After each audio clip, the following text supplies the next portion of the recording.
Let's talk about self-acceptance. Self-acceptance, that's all about the way we feel about ourselves. It's all about how do we really view ourselves. Do we accept ourselves under any and all conditions? I don't think so. The women who come to visit me as on retreat or hire me as a holistic life coach, no, it is not usually the case. In fact, most of us can identify with those inner voices. You know the ones I'm talking about. The ones that always say, why couldn't you have? You should have. Why can't you be? Look how so-and-so is and you're not like her. The one that compares us to everybody else and always finds that we are falling just a little bit short, that somehow we are not good enough. Where does this come from? Well, I have to tell you something. It comes from a very old place. One of the principles in the work that I do is that we are who we are for reasons long past.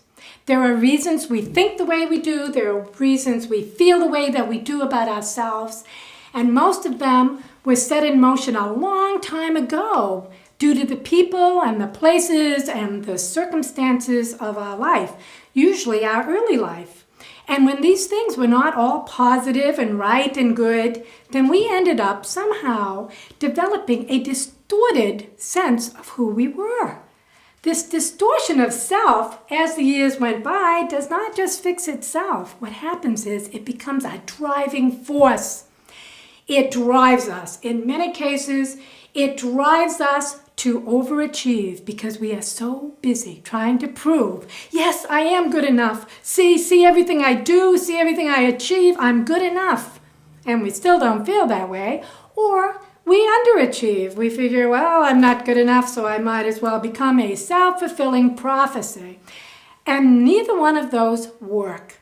So what does? Well, it all begins by us understanding that principle that we are who we are for reasons long past.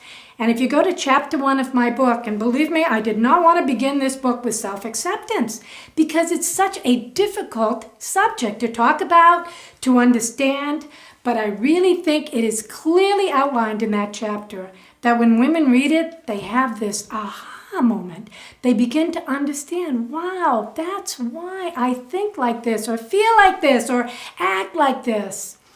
And the next thing that we do is we really need to move away from perfectionism and into just plain good enough. Because we are good enough. We are good enough just as we are. We are good enough right here in this moment in time. We are good enough. Every step we have taken prior to this moment has been necessary for us to be the women we are today.